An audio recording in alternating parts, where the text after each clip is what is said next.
Hey everyone, this is Alaska from Call Out Culture. I hope you're enjoying the podcast. And if you are enjoying the podcast and you feel inspired to start your own, let me tell you about the system that we use. It is called Anchor. Best things about Anchor, it's free.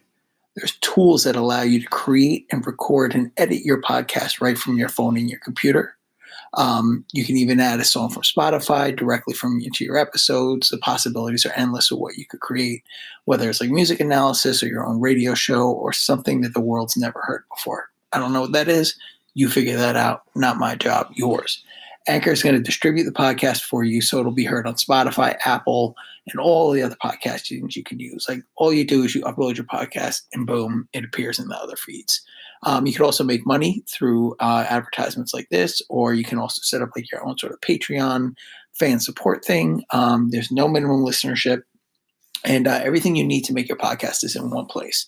So if you want to do a podcast, you want to be like us here at Call Out Culture, download the free Anchor app or go to anchor.fm and get started.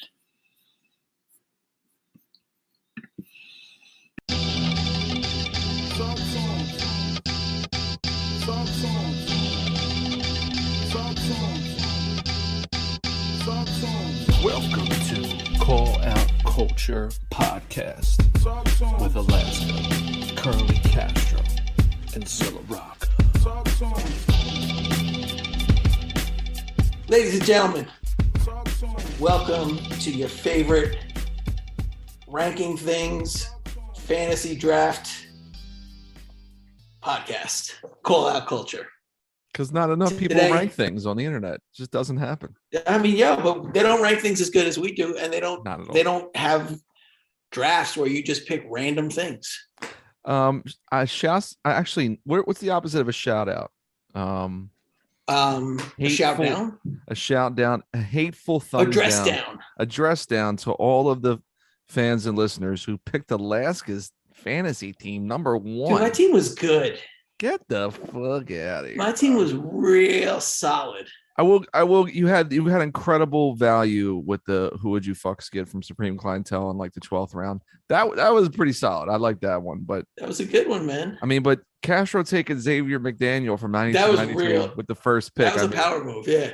If I'm gonna lose, I'm gonna give it to that man. You know, that's how I feel. You gotta have depth, right? If your superstar goes down, you gotta have people that can come off the bench and hold down the fort, and that's what the who would you fuck skid is. You know what I mean? Like the who would you fuck skid comes in when someone gets a bad ankle, he goes off for 18 points. Exactly. It's not gonna get you 18 points every night because once they get the tape, they know he can't go to his left. But yeah, I mean, he can't throw more than 10 yards. It's like the Mike White of draft picks. I think I did enjoy the lively DMs and conversation on my tater tots pick with the vegan mayo on the side. People really responded to the vegan mayo side Castro's garlic and the garlic powder. I don't want to leave that out. That was a great call. I've been doing that at home. Been putting the garlic powder, air frying the tots, still dipping them into undefeated condiment, the vegan mayo. You got the high cholesterol, with you bro. All the way to the vegan mayo. Well, I just like hear you say vegan with so much contempt. I mean, well, I'm not one of those dudes that hates mayo. I like mayo. I put mayo on sandwiches. It's good. Right. Well, Castro is very, very territorial when it comes to regular food, and any substitute, impossible incarnation, plant-based. Vegan mayo is like the cousin of turkey bacon. What a fucking contrived, horrible creation. Turkeys don't have bacon. I'm not gonna hold you. It's dry strips of turkey, whatever the fuck you want to call it. There's no such thing as no turkey bacon. Get the fuck out of here. Live from recovery, Curly Castro thriving. So Castro, what are you part of the dairy consortium that's like, this is not milk, it's dairy. Oats. Yes. Well, I don't like milk. I stopped liking milk years ago. I don't like milk. So, when they get into this whole soy milk, rice milk, Burger King milk, like, get the fuck out of here, man. Like, look, things are things, okay? So it's not like I'm sitting there saying, oh, look, this is a mirror rock. No, it's not a mirror rock. It's glass, motherfucker. So, like, call things what they are. But this whole Oh, this is bacon. Oh, pork bacon. You know it's the new one. Oh Lord, you know it's the new one. What? Vegan ribs made out of corn. What? Oh, that sounds What? racist. I would do the vegan That's ribs awful. made out of seitan. That would be my shit. I would eat that. They take corn Dude. and they prepare it as a rib, and then they talking about these are vegan ribs. Clearly, I'm looking at corn cut into 4 pieces. What Here's are we why you doing? know that I shit wouldn't isn't do good corn. I wouldn't because do they That's need to crazy. add something that's good to the title to try to trick you, right? And then that's, Sure. that's the other point. Why They're isn't it trying just to- like barbecue sauce covered slab of corn? Right. Yeah, barbecue corn. I would Why eat does it that. have to Like have like herbs on it? I eat the buffalo cauliflower. My wife makes that. It's incredible. Yeah, it's called, But it's called buffalo cauliflower. cauliflower, right? Like I remember when your No, Breeze but tried no, to but convince see, me to get That's y'all are seitan calling wings. it what it is. Love Buffalo seitan. cauliflower. People trying to call it, oh, these are hot wings. Just make hot Yeah. wings. No, that's fugazi. Yeah. I agree Oh, with yeah, you. they Yeah. do that. He They tried do to that. get me. He was like, "Yo, you gotta come to this vegan restaurant. They make the best vegetarian chicken wings." Okay. He's like, "They taste just like the real thing." Yes. I was like, "Motherfucker, you never ate a chicken wing. Oh. How do you know that it tastes like the real thing? You've never had one." This is like the And Matrix. I will tell How you does this, the machine because know I- what the because cream I'm puff familiar- tastes like? The puff wheat. Because I'm familiar with the vegan pyramid as they get better. For a long time, when people made vegan chicken wings, they put a motherfucking popsicle stick in the middle as the bone. Yes, they I've did. never seen that. I've never seen that. Yeah, because you never look. Trust me. I That's didn't illegal. look. You would chip your teeth if you didn't look. No, it's just a way to hold the meat together. I would And it definitely bite through that bitch on popsicle accident. stick in the middle. You When they know, started you don't getting hold with, you. so like I have friends that they're high end, they're very high end into the vegan world. Right. And then they make something called chick on UN and Yeah. capital. You could buy that. Like The chicken, chop right. right. Yeah, you can buy that. So Why they but name there it? was a time when they made wings and to substitute bone, it was a popsicle stick in the middle. Okay. Real talk. Yeah, fair enough. Yeah. Um, with all that said, you want to introduce our guest, Alaska? Yeah, so let's get into 2 things that nothing in our conversation has led us to at this point. First, we have our guest tonight. Our man, your man, Love Ulysses, aka Yeah. Lou. Ladies and gentlemen, make some noise for Lou. Oh shit, son. I feel like I'm outside again. They're not booing It's you. your, they're it's your saying first Lou. time. It's your first time. Yes, I think it's my first time on a podcast. I think Wow. Oh shit! We're, Look at we're, you. we're breaking your podcast cherry. Your so. cherry. Oh, yo, chill out.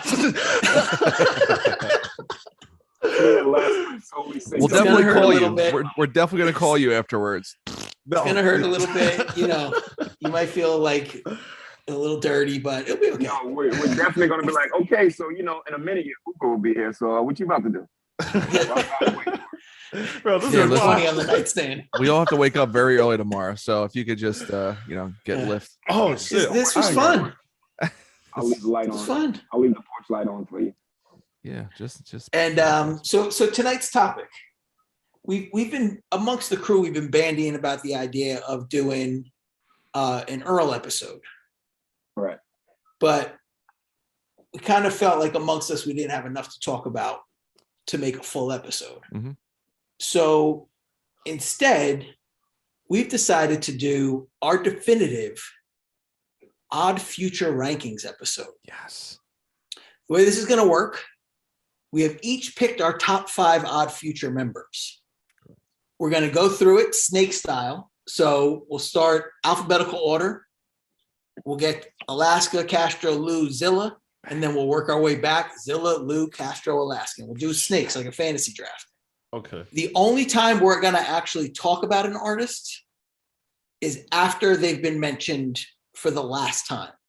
Right. So, for example, if there's an artist that's only been mentioned once, we'll talk about them immediately.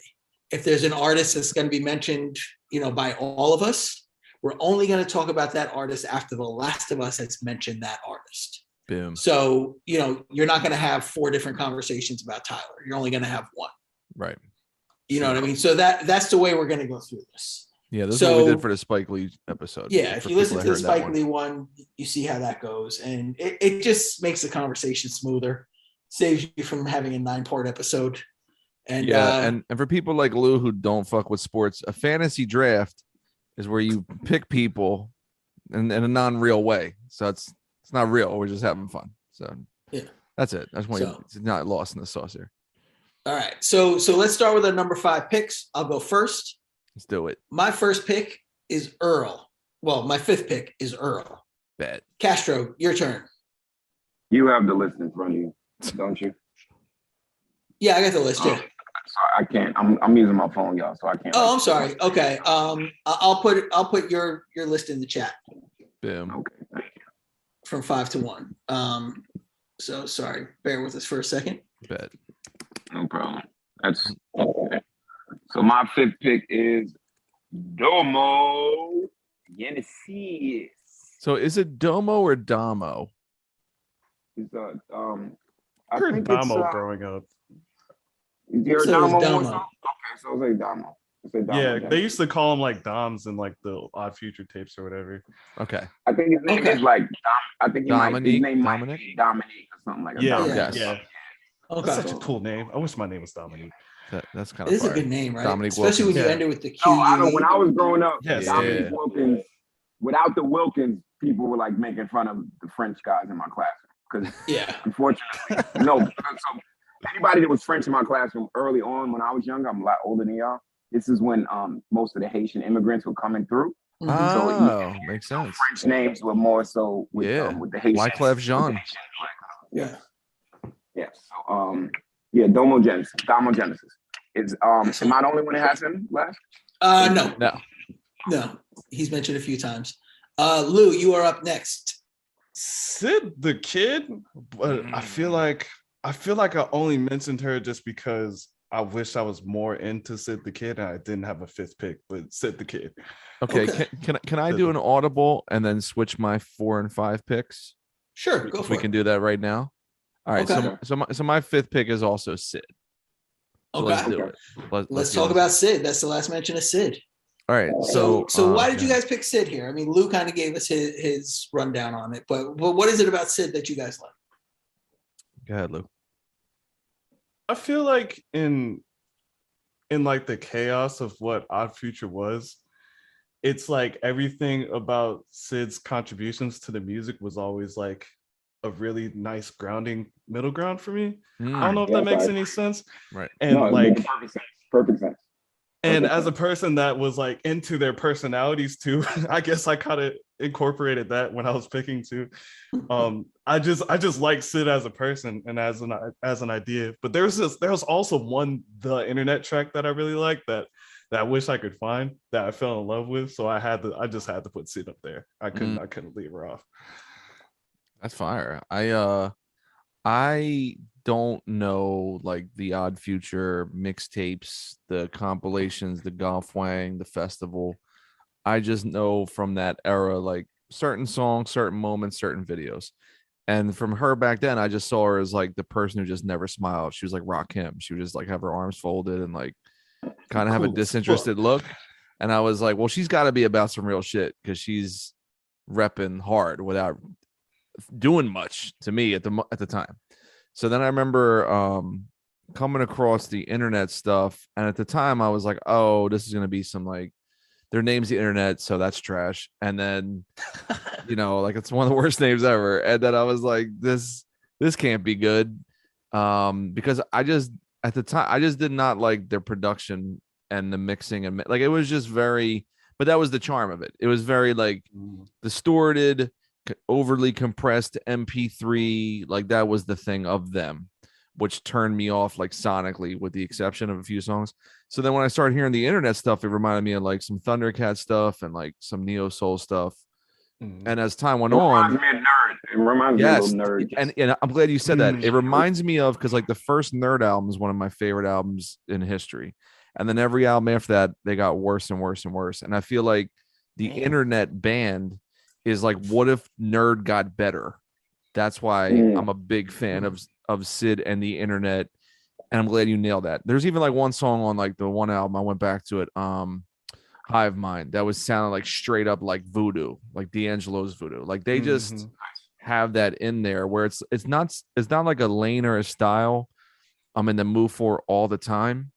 But when I am, I'm like, okay, like it's just very well crafted and it's really sharp and like I like what Lou said, like it makes sense to think back then that she grounded them because that's what the internet is to me. It's like a very polished, sharp like they're going to be around for 30 years. That band, you know what I mean? Yeah. Like they have The everything.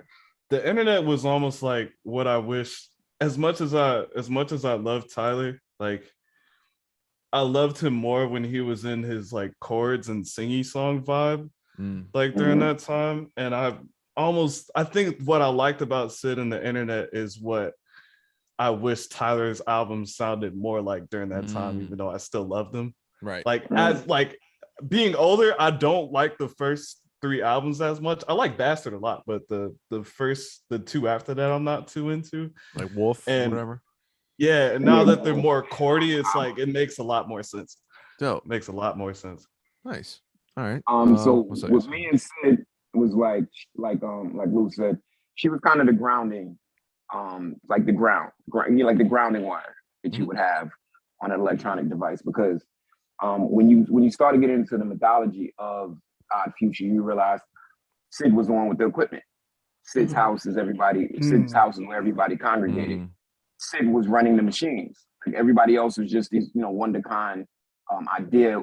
They were empowered by their ideas, right? Not so much as polished, but somebody had to know how to twist the knob, press record, and line up. She's a virtuoso. Like she's a virtuoso. Yeah.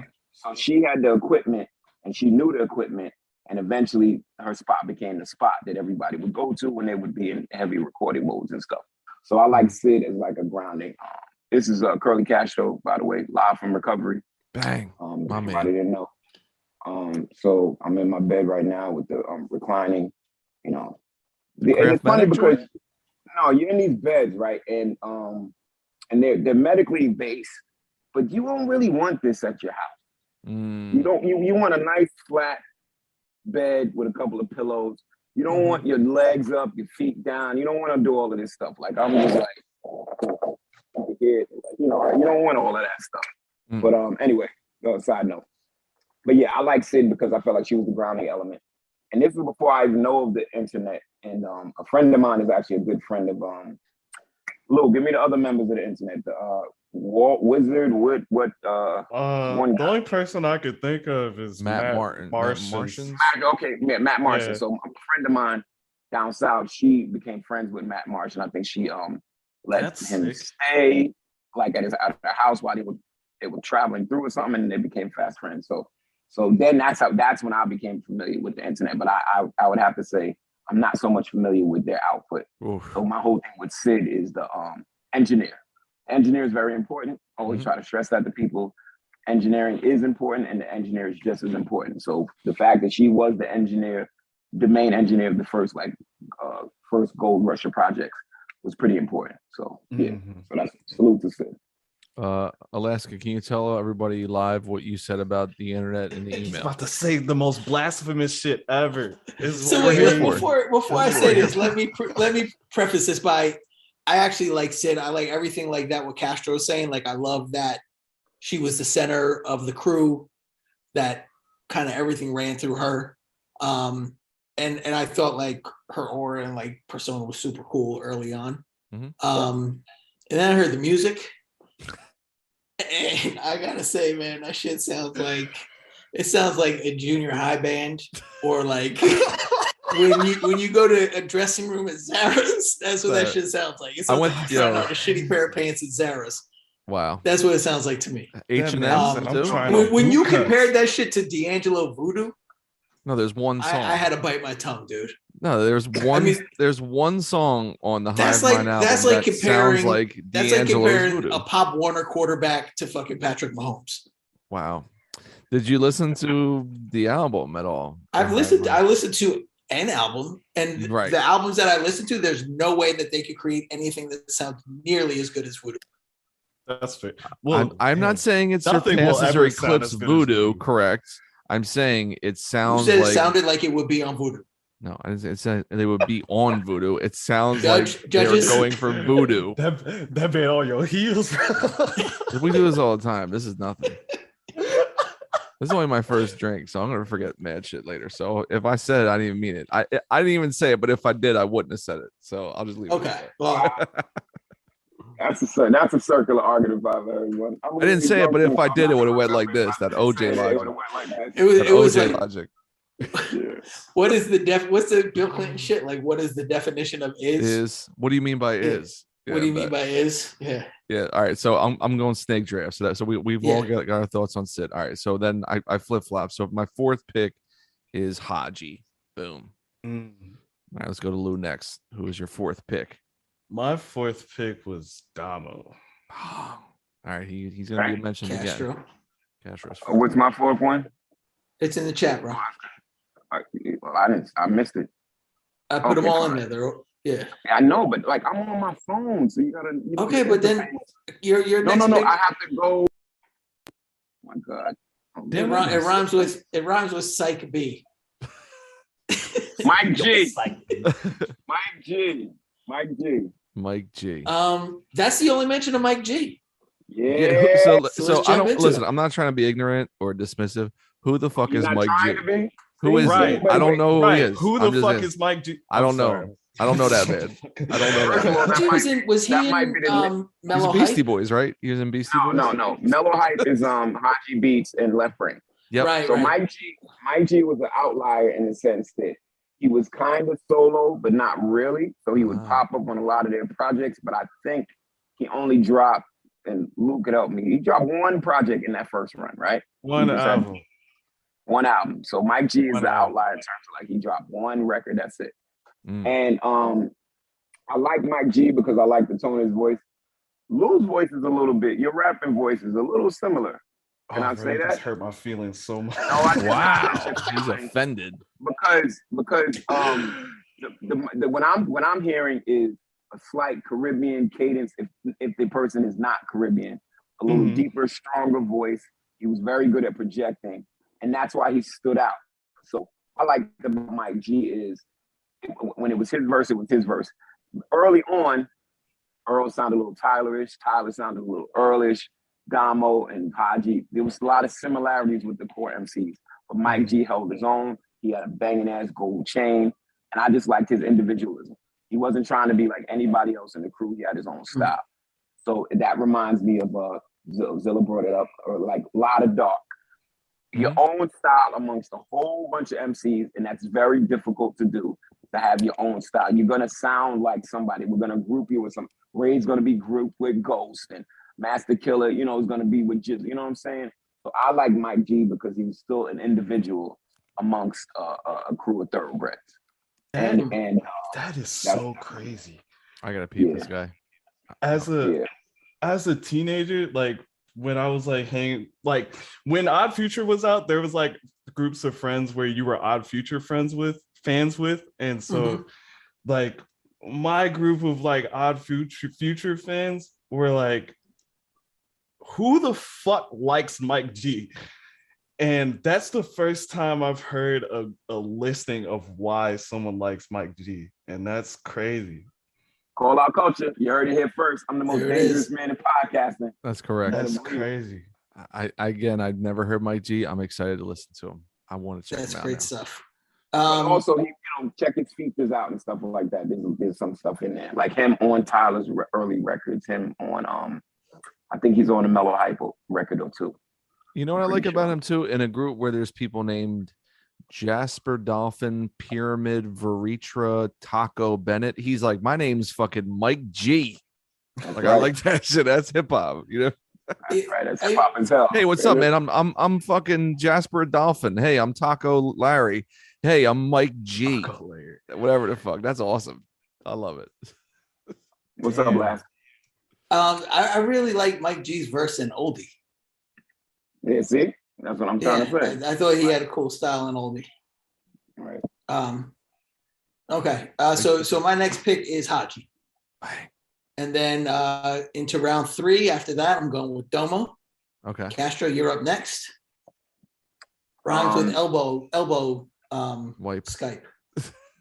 Mellow Hype. Now, I don't know if I was breaking the rules, but to me, Mellow Hype. I like Mellow Hype. I won't say Haji or Left Brain. I like that incarnation. Big upside down. So hold on one second before we jump in. Yes, sir. Because the next pick is going to come and we can talk about all of it. Got you. Based off of Lou's pick. So correct. Lou, you're next.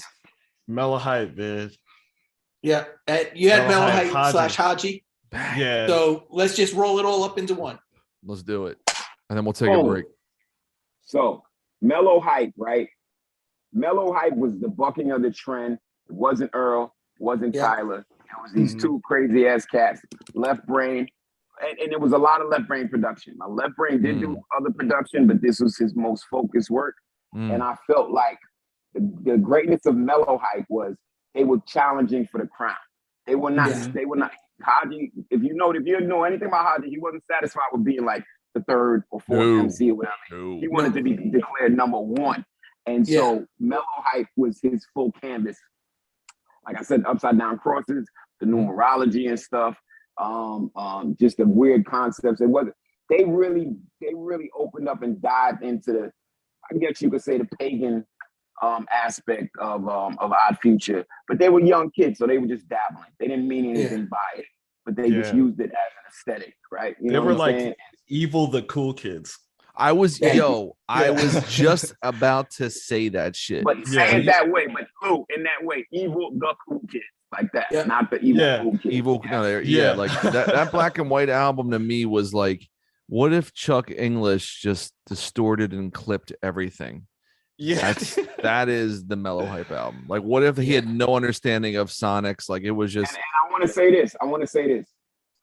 Tyler's epic hip hop moment on whose show was that? What's the guy's name? Jimmy Fallon. On the Fallon show was just as much contributed to Haji's contribution as it was to Tyler. People will give Tyler that moment, jumping on his back and doing all that, but Sandwiches is just as much a Haji song as it is a Tyler song, even though it's on Tyler's album. And people need to give up that credit, because his verse is just as tight. He's saying some ill shit, you know what I'm saying? But I think, Tyler's shadow has gotten so big. And that's what we were saying about Haji. Haji never wanted it to go down that way. No. And that's why he kind of left, came back, because Haji wanted just as much credit as the other. Like, he was a rapper. Like, you know what I'm saying? He took that really seriously. Now, whether his bars met his seriousness at the apex, that doesn't matter. He wanted to be top billing. And I think that was the cutoff for me for Haji, is that I loved his presence. Like, I felt like I just loved the way he made songs all together. But it's like, once I started to understand bars a little better, I was like I love Haji, but I couldn't really take him as seriously after I kind of started to actually listen to what he was saying. But altogether, I just like how I think Mellow Hype had the best songs in the early days. Like, they sounded the most like it was the most fun hip hop out of all of it. Like, you didn't have to feel like it was anything. It was the most casual listening for me. I love Mellow Hype for that reason. I'm more. I remember Haji as I like how Castro said, like, he was the one.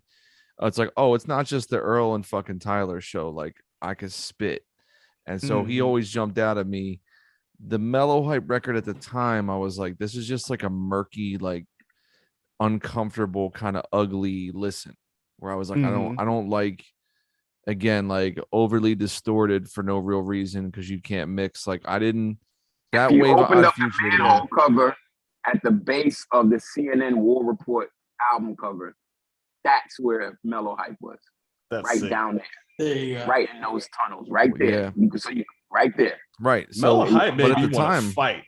Yeah, like, at the time, I was just like, it was like, to me, it was like, oh, it's all about the energy and rowdiness. It's not about, like, the songs. It's about what these kids feel inside. It's not about, like, the polished product.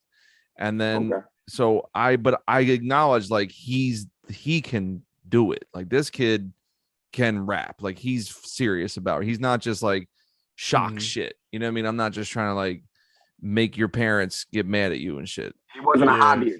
No, right. Like, he wanted it.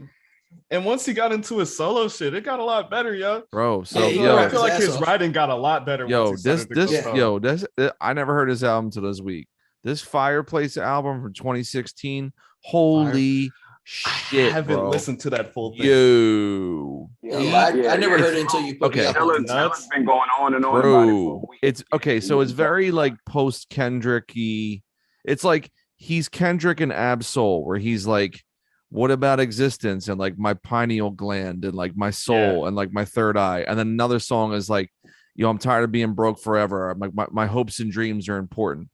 And then he'll just have like lines in there where I was tweeting him shits where he was like, I never dream constantly, make realities, smoking and burning calories, falling short from an apple tree. My art is golden in the gallery. I miss my homies like a Master P. I was like, Whoa, you had a that's rap crazy. ass dad, dog. Your dad was a That's rapping crazy. dude. Because if you're 26 saying I miss my homies like a Master P, you grew up with Ghetto D and that shit. There was some Ice Cream Man playing in the background. You had Ice Cream Man playing in the crib or in the car when he said, I'm glad they know it's me. For the most part, mostly the past, the present, the future of Jodeci. I'm like, take my money, bro. Take it. That's and he's got the crazy. song with Wayne tape beat. That shit is crazy. Yeah, that shit's really good. He's got Busta Rhymes on it. Go to Knowledge beat. Dreaming Thinking. That shit is ill. High Tech. Castro's Favorite Man. Knots is on the album. This shit is just like his ear for production. Like once I separated him from the mellow hype thing, where I was like, okay, like again, you're not 27 seeking out DJ High Tech in 2016 unless you know who that man is. Like he's not on your radar. Knots is not on your radar. You know what I mean? Like Knowledge, sure, but even like Jonty from Stone's Throw, who made like one or two beautiful albums. That's a wild pick. Jonty's got like 4 beats on his album. I'm like, what the fuck? Like they all just had like really ill understanding. Like, you know what's cool about them too? And then we can go to break unless somebody else wants to throw something in there. I don't want to like jump in, but like it's a great time. What I liked about Odd Future over time was they were just some nerd ass motherfuckers loving the least selling Stone's Throw albums ever. They were like, we fuck with Kushik, James Pants, John T. We fuck with that. We don't. James Pants. Dilla, Madlib. We like that. That's we love it. Doom. We love Mad Villain 100%. But like James Pants is the guy. You know what I mean? Kushik is the one. And I'm There's like, a little John Wayne fandom in there, just a touch. Yeah, John Wayne, right? Like, a little touch, yeah. Like it's apparent. You know, you guys love Mad Villain, and we get it. Everyone loves Mad Villain, but it's like when they went sub basement Stone's Throw, I was like, oh, these are like some real rap nerds and just music dorks, and I love that about them. So that was when I saw the track listing on this record, I was like, yo, I'm all the way in on this Haji shit. And he like moved up. I had to switch him real quick, you know. Last minute with Sid. Yeah, I honestly didn't have him even in my list until you hit me with this record. I was like, oh no, he's in the list now. Whew. I totally forgot about him. This shit is hard, man. So yeah, it's a really good record. Yeah, it's a Fireplace joint. All right, let's do our first break then. Let's hit a little break. All right. Yeah, I'm gonna refresh my glass. Damn. Call out. This is what a podcast break is. Whoa. Yeah. You just still sit here. That's crazy. I've always wondered what people do. Whoa. That's fucking wild. Yeah, just talk that shit. I'll be right back. Wolf. Gang. Wolf. Gang. Wolf. With the bitch over there. Wolf. It's that time again. We're back. Career Crooks. Me and Small Professor. New album. Never at Peace. Available now worldwide. Streaming on all platforms. Very, very, very limited pieces of merch left. You can scoop it at wreckingcrew.bandcamp.com. If you've heard the Live from the Liner Notes episode, you know what it is, you know what we're about. If you haven't, go back and peep it. Play the new record featuring Shrapnel, I Alive, and Donovan Days, Blueprint, DJ Manipulator, and that's all she wrote. New banger. Me and Small Pro, Never at Peace, Career Crooks, available now. What up, y'all? It's Panels, man. East Hampton Polar Boys. When the catalog out now, man. We got CDs, merch, all that. Insubordinaterecords.com, man. Make sure you don't sleep on it, because before you know it, it's going to be all gone. So make sure you head over there, stream it, do all that. Long live Lord Jones, man. Win the catalog, album of the year. You know what it is. Peace. Hey yo, she caught me fly woo garments from overseas, below knees with extra palm, drown rotini, fresh panini, ground bill, chopped garlic and olives, get demolished, fly arrow goddess, never modest, perfect sonics fill my palace, wires missing, acoustics hitting, needle bless the vinyl, been the champion. All right, we're back. We're gonna take the scenic route through this list. Gang, blah, gang, shablow, gang. The shablow. We're gonna take the scenic route through this list because a cool little interesting topic came up during the break.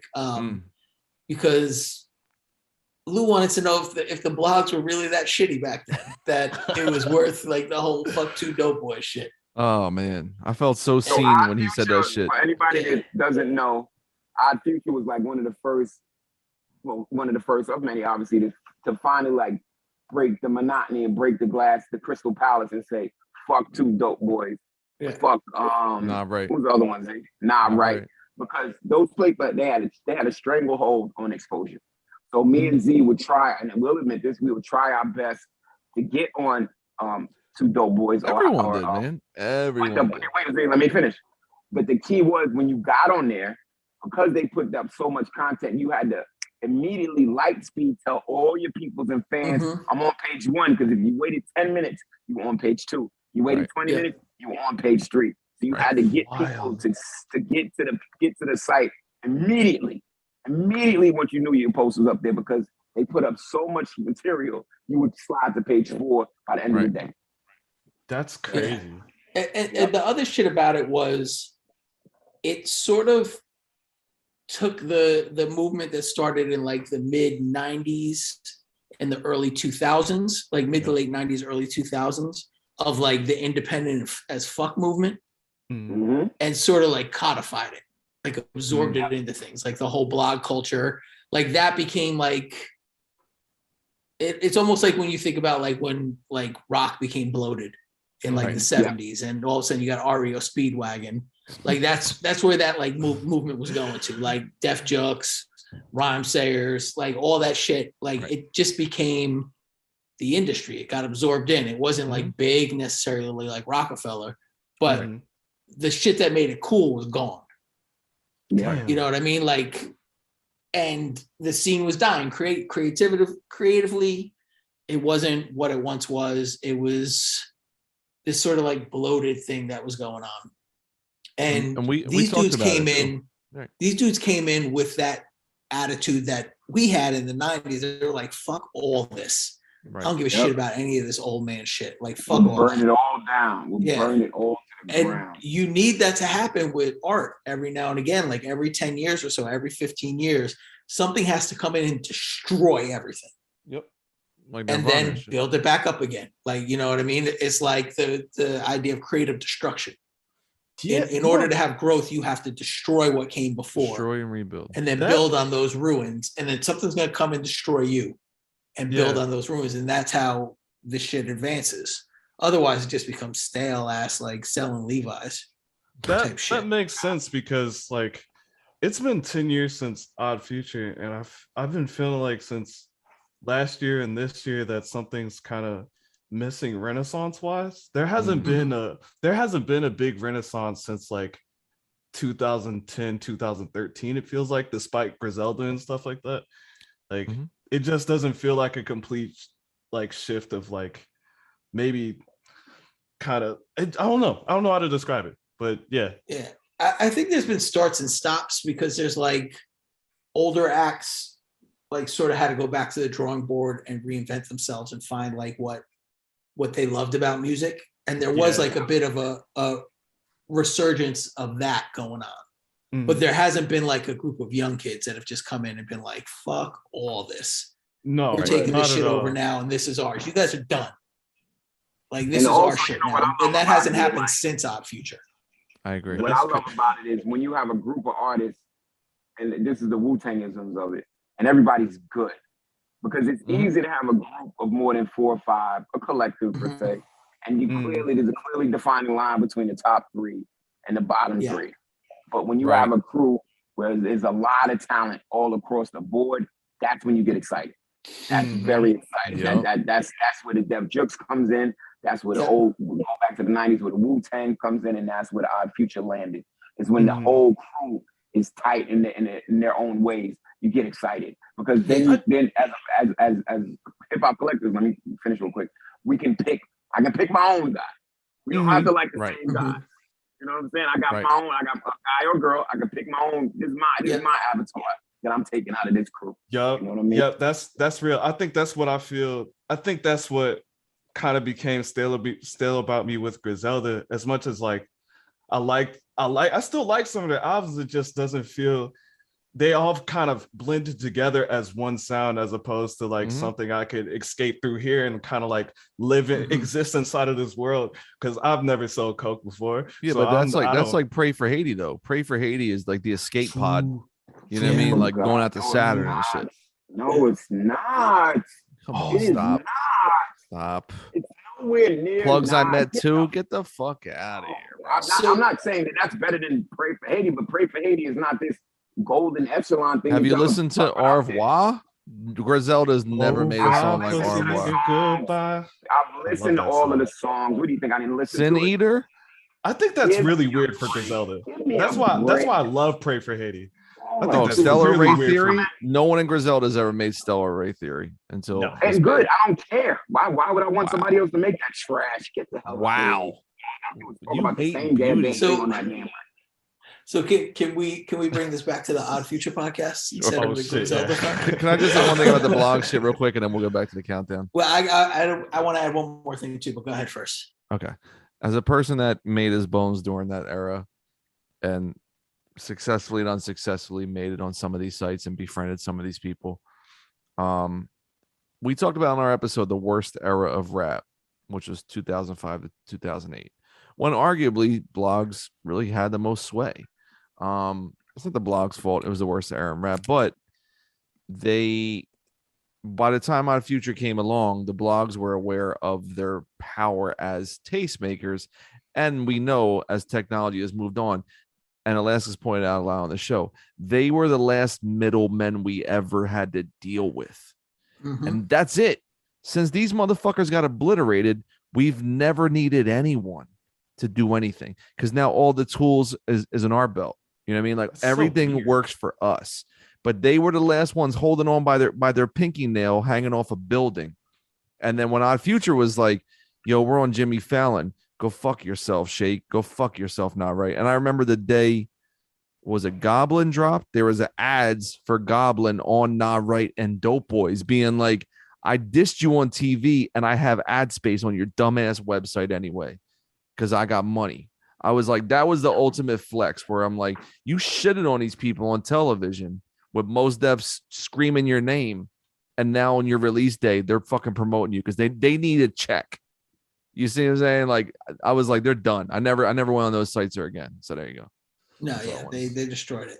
So one of the things that I always thought about with Odd Future, and I used to get shit for this when I would say it, but I don't know if you guys are familiar with the band Suicidal Tendencies.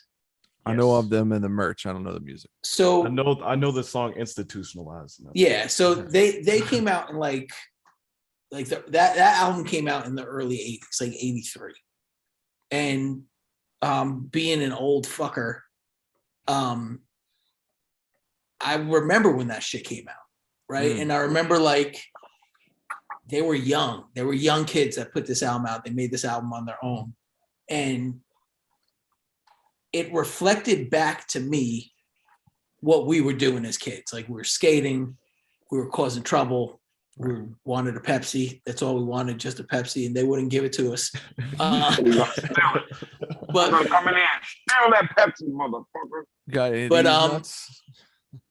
It like to me that was always like a magical moment. Like it was something where it was like completely not industry related. It was people that were involved in something, bringing their world to share with the rest of the world. Man. And like with a confidence of like, fuck you, our shit's better than everybody. You know, they had like Thrasher magazine was with them. They had like Glenn Friedman was doing their photography. Like there was a scene and they were the embodiment of that scene. And that was the coolest shit that was happening in the country at that time. Like their scene. And to me, Odd Future was the same way. Odd Future was a group of kids. They skated, they fucked around. They kind of grew up on like Jackass, created their own style of like that video shit. Yep. They rapped better than most people were rapping. Yep. They created their own sound and everybody wanted to be part of it and they knew it. and they were like, fuck you, we're cooler than you. This is the coolest shit. And Right. kids saw themselves in that. Yep. And that created the movement. And that's like, to me, like what I meant by that. Like, it's a real dope and rare thing when that happens. The worst. I'm sorry. Sorry. So go ahead. The worst part of people wanting to be a part of Odd Future was when I revisited it recently when the game made that song with Tyler called Martians. And that song was fucking horrible. That was depressing, dog. You gave up your whole personality for that? That's crazy. I'm remembering the Pusha T and Tyler. That was which song you talking about? trouble on my mind. There was a song with that song was amazing. There was a song with the game. The game made a song. Oh, Lord have mercy. Yes, the game is silly putty. Roll him on whatever's around, he becomes that shit. Put him on a newspaper, he becomes it. Put him on a rug. He was like Kirby in that shit, dude. Martians versus Gob. Oh, you had Wayne on that joint too. Oh my god. Yeah. I was like, my favorite Tyler collab is Potato Salad with ASAP. Dude. Yeah, ASAP, right? Yeah, that's that's my favorite shit. I will say sure. I hate 90% of all Odd Future song titles. They really make me upset because they'll be like they'll be like Door Stopper or like it was based on like irritating it. It'd be like Stub Toe. Like, this doesn't mean anything to anything. Like it's like the posse cut. The titles have nothing to do with like I know. I get it. Like three other ones. I was like, what is this? What is so whatever. But yeah, yo Lou, the game joint Martians versus Goblins featuring Wayne and Tyler. The video has 47 million plays on YouTube. Wow. Yo, That's the game is like, hey, I just discovered horror movies. Here's the video. Like, this shit is so fucking trash, bro. The thing that sucks about it is that the game made a horrorcore song thinking that Odd Future was horrorcore. And that's just the most irritating. And the bars were just horrible. It wasn't a good verse. It was checking off boxes to like fill the space. Yep. It's the most like Interscope, like polished, antiseptic, corny beat too. It's like, hey, it was made over a boardroom table. Yes, this is like it's like Jimmy Iovine with a dad hat, like leaving meetings with Tom Petty to like, let's get this Tyler kid. He's crazy. Let's get him on a song. I kind of like the beat just a little bit. I'm not gonna hold you. I'm not gonna lie. The only good thing that the game ever did was knock out Stitches. Stitches. Or what was this songs you would do with game again for like 700 bars? I'm like, bro, I haven't written 700 bars in my life. That's too much. No one needs you to rap for he'd be like 700 bars part 3. I'm like, stop. How about 12? Let's do Stitches thing. I just remember him shooting himself in the face. I watched. What's the name? What's the name? Was all about Stitches, dog. Slug. We'd be hanging with Slug backstage at the show. He'd be all about fucking Stitches, bro. He thought the dude was the biggest fucking like whack job, like entertaining maniac in the world. That's hilarious. That's Slug. That's so funny. All right, so Sean will give everybody a shot. He will. Top 10 train wreck for sure. He really will. All right, so back to the countdown. My third pick ties into a name other people have named, so we could talk about them. Domo Genesis. Genesis. Okay, so let me kick this off. Hit him. Domo was like, so first off, if anybody's not familiar, we'll get to Domo and his collabs and who he ended up messing with, but that Rolling Papers, that was one of the best albums of the first stage. It was very surprisingly well done. It was surprisingly so well done. You were shocked. Not to say anything from Domo, but just you're like, oh man, this is really good. Like, oh, that song is good. And that song is good. And you're going through it, and it's more songs than you would think. It's called Rolling Papers. You know what I'm saying? You didn't think there was much creativity. You thought it was going to be some all Wiz about Khalifa smoking. shit. Yeah, but it wasn't just about smoking. It was very well done. And then Domo was the guy. He was like, he turned into the Deadpool of the group. He started collabing with everybody outside of the crew. He was the first one that started doing that, popping up on action stuff, popping up with Alchemist, the No Idol shit, dog. Right. Yeah, that's my favorite one, dude. That's my favorite Odd Future tape. stepping Out out of the all box. of them, yeah. Yo. So that's why I give Domo a lot of credit. He didn't limit himself. He wasn't so much into the golf wing upside down cats with the cut out eyes. He was like, yeah, I'm a rapper. Let me go hang with the rappers. Correct. I mean, he's got his most recent album. He does a track with Fonte. Yep. Yo, that joint is Fonte snapping on that shit. Fonte snaps on everything. With a rapper. We might need to do a lineage of greatness on Fonte. Yo, I don't think so. we'll bring him on. Fuck that. We'll get him. We need Fonte. Yeah, you can get him, and I That can tell would him be about. crazy. Tell him that the listening was trash, and it was super fucking trash. And What I'm was telling trash? The you, listening. Dog, is but trash. speed is a great song, dog. Speed is that shit. Fuck out of here with that shit. What are you crazy? That shit was trash. Speed is ill, and then It's funny because the listening sounds good first listen, okay the second listen, and then trash when you put it on for the third time. It's trash. it was the first album ever that was nostalgic. It was the first nostalgic rap album where it's like, hey, it's 2002. The loop sucked. The loop sucked, right? I'm not a supporter of that record. I'm just telling you why people liked it. Like Questlove and them were on board. Anyway, All I know is he made No News is Good News, and that's probably one of the best rap albums in the last like 5 years. Fonte's never written one bad verse ever, and it's been 20 years. It's no bad verses from him. Anyway, Domo, to talk about on topic. I remember Rolling Papers when it hit. I remember No Idols when it hit, which is crazy. I didn't like him only because at the beginning, because I thought, I'm like, oh, he's like the dude that has no personality but just raps a lot, right? That was my vibe back in the day. And I was always like, but he picks enough really, really incredible people to work with. Like that No Idol shit's got fucking Alchemist, Prodigy, Gibbs, Vince, It has Earl, Game Breaker. Space Ghost Perp, like people out ASAP, Rocket, like he just was getting ill people through Al or whoever, and they were just crushing it. But then when I'm like Prodigy just playing, that record? yes, on that Prodigy record. and Shit. Gibbs, dog, like that was Prodigy He's fresh also out on of Prodigy's jail. records. Bronson, everybody fucking with Al was on that No Idol shit. And everyone was like showing out. Like no one's just like, fuck it. Because I feel like over time I realized like he's the one that's like, oh, I'm a rap motherfucker. Like this is, I'm about great rap shit. And if you see my name, like, yeah, I'm gonna work with Fonte because Fonte is a great fucking rapper. You know what I mean? Like it didn't, it was never to I'll me. give him credit for not. He didn't shrink to the challenge. He never shrunk to having another MC. No. Whether that MC was way more polished or more experienced next to him on the track. He never backed down. And now he wasn't like walking away with the most quotables. But like to me, like Castro appreciate this. On some NBA comparison shit, he's like Terry Rozier to me. Where I'm like, you look at this dude like, yo, this is a second round pick. He's gonna be our backup dude, you know. And then when the starters get hurt or fucked up, he's like, yo, I'm getting 30. And I'm playing my way to a deal, and I'm on a team. Like I'm busting my ass every day because that's how I got here. Like I don't have the allure of like, oh, I'm a sizzle guy. Everyone's excited about me from the beginning. Like I got to take my shit and then maintain that shit. So like Castro, Terry Rozier, or Kyrie Irving, who do you want right now? Oh, Terry Rozier. Kyrie Irving's half man, half a season. So at least Terry's gonna be vaccinated, though. He's anti-vax, playing half his games because New York, that shit is live. So what I'm saying is like Kyrie is all sizzle and he has the pedigree. He's famous, the sneakers, Uncle Drew.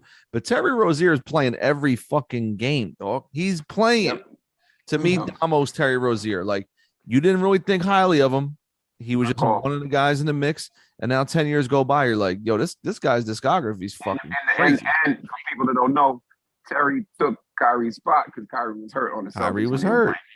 Yes. So I always saw Domo as like a Fife type character. Because he was like the same sort of thing. Like when Quest first came out, you were like, all right, Fife. Right. Then like slowly but surely you realize like Fife was the better rapper. Right. Fife is like a more quotables than Q-Tip. Yep. Right. Like, seems cool. It seems like more fun to hang out with than Q-Tip. He's talking about basketball. Everything about Fife was what's that? He's talking about basketball and football and like eating fucking sandwiches. Like, chilling. Right. Yep. I'm just hanging out. Yeah. Siemens Furniture. I bet you Siemens was so proud because Siemens was on their way out. They were really on their way out as a furniture conglomerate. Oh, they should. What? He probably kept them alive for like 3 years. Yo, no one rocked Georgia Tech shit until fucking Fife. Like Fife made Georgia Tech pullovers look crazy. So yeah, all right, bet. Any other thoughts on Domo before we move on? Now we're up to the top two for everybody. Yeah. I think we're on to our top two, right? All right, bet. Oh damn, dog. So, yeah. All right. Why don't we take a quick break and we'll come back with and then we'll come back with round two and round one. All right, cool. What is up, internet humans? This is Wally Clark. When I am not swimming the Panama Canal in Thames or teaching infants how to steal, I am listening to the Call Out Culture podcast with Zilla, Curly Castro, and Alaska. Make sure you check out my new record, Goon, fully produced by Flu and available on vinyl through Tough Kong Records. And remember, you are nothing, and I am everything. Previously on Great White Buffalo. What's up, Duderino? It's me, Darko the Super, and you're listening to the Call Out Culture podcast. This episode is sponsored by Great White Buffalo in select theaters and streaming on Bandcamp now. Darko the Super and Dean Freeman's Great White Buffalo from You Don't Deserve This Beautiful Art, the label that brought you Watered Down Demon Fuzz and Big Baby Gandhi's greatest hits. That's right, uddtba.bandcamp.com. The mad genius producer behind MF Grimm's The Hunt for the Gingerbread Man 2 and psychedelic hits from the Hellhole Store combines forces with Rumpled Romeo himself, Dean Freeman, who brought the world classics like Buy My Baby a Car and Nookie in the Mail. Don't miss a Great White Buffalo listening experience, or you just might regret it for the rest of your life. Now let's get back to your regularly scheduled programming. Fish and grits and all that pimp shit from the Call Out Culture podcast. Great White Buffalo. All right, folks, we're back. This is a home stretch. Final two rounds. Dilla, you're on the tail end of the snake. I choose Tyler, the Creator. That's my man. Lou, who you got? Earl. Castro, who you got? Tyler's my number 2. I got Frank Ocean as my number 2. And my number 1 is Tyler. Castro, who is your number 1? Earl Sweatshirt. Let's talk about Earl. Piece of shit. Shouldn't we talk about Tyler first? No, because we got one more Tyler entry still. You think Earl Sweatshirt is the number 1 person in this incredible crew? Number 1. First of all, fool, you didn't even listen to SRS, and I told you there was a lot of good ideas. Exactly. So shut your mouth.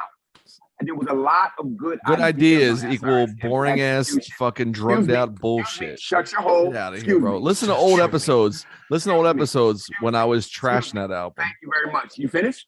Oh, you finished. I'm done, man. Go ahead. Yeah, number 1. Number 1 pick. Markel Fultz. Defend Markel Fultz. Go for it. Go ahead. Go for it. That's your team that drafted him. Hey, we moved on. We moved on like I moved on, bro. We moved on reluctantly, but for nothing for a So wait, which album were you saying? SRS?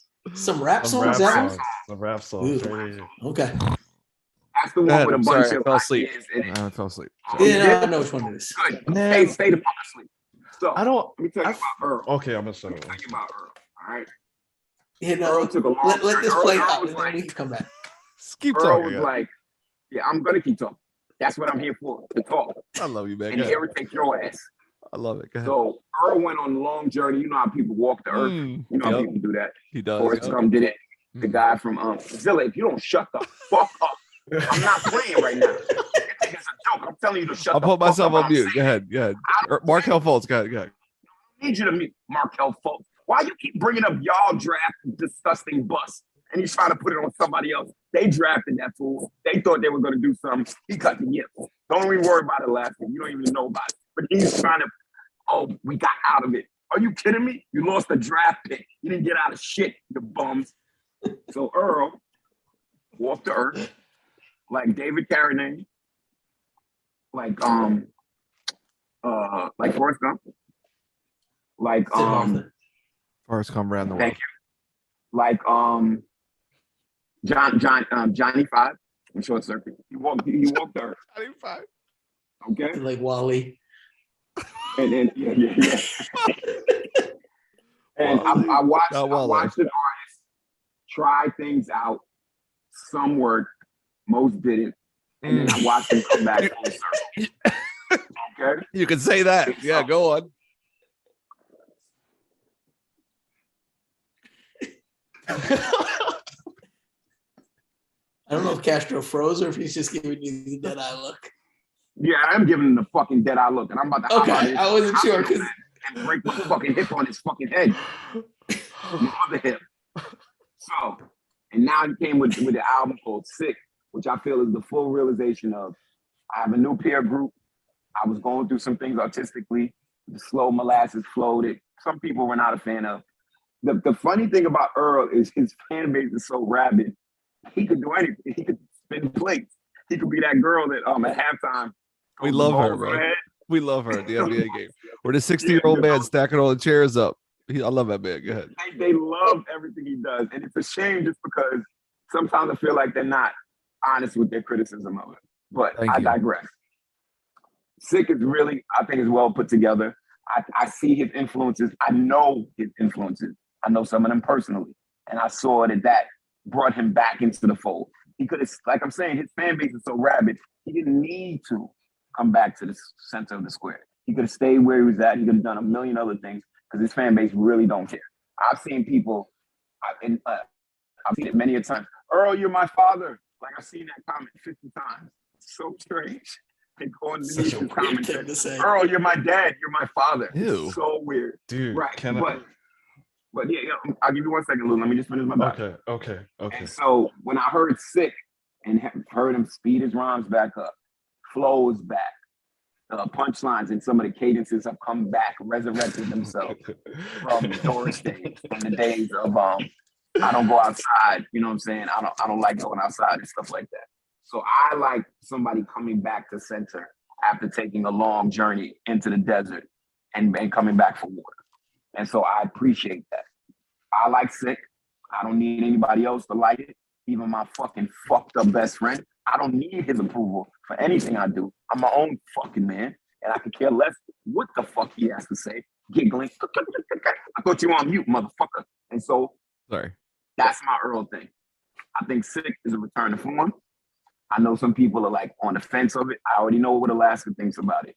But to me, I like that he came back into the fold with new ideas, fresher rhymes, more polished beats, and he's here. There you go. Go ahead, Lou. Yeah, man. I'm still having a hard time with Sick, but because I grew up such an Earl fanboy, I think I'm gonna like it eventually anyway. But I guess I feel like Earl, I think why he's in my number 2 is because he's been such a big part of my evolution as a rapper myself. I hope that's loud. I hope that's like not too personal, but like, no, of course. Like Earl is how I got my name type shit. And like, I think what I like about this Earl compared to like the first couple versions of the Earl is like, for some reason, this makes the most sense. And I'm kind of learning about what it means to write poetry over loops and how I don't know. It's like a strange feeling when you turn off everything, when you turn off like the feeling of needing to make sense and you just let it happen on a page over a loop with no drums. It's like when I hear it from Earl, it's a strange like spiritual experience. I know that sounds so head ass, but I don't know. I don't really know how to describe it. Like I remember leading up to SRS and hearing some of those verses he did on stage. It's like that was the first time where I would accept the song if it was strictly live. Like when December 25th was first called Bad Acid and you were hearing those verses on stage, it's like they stood as a pillar on their own for some reason.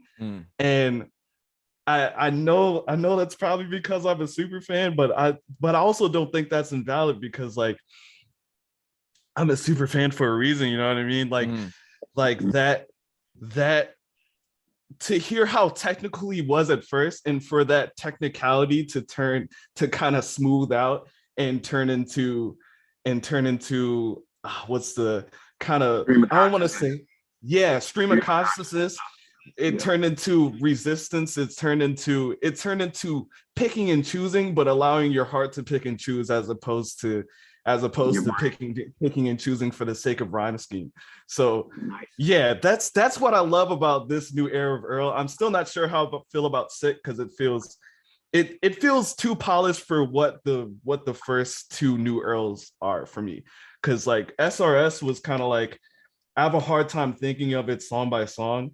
Like I'm thinking of it as in like, if someone handed you, if you were walking down the street and you picked up a random tape and it was called Some Rap Songs, and you popped that bitch in and it was just 25 minutes of a nigga rhyming over like random loops, I'm like, this is cool, man. And I like it's wonky. It's not like boring loops. I think Earl picks loops that are still in fashion of how like weird Odd Future was at first. You know what I mean?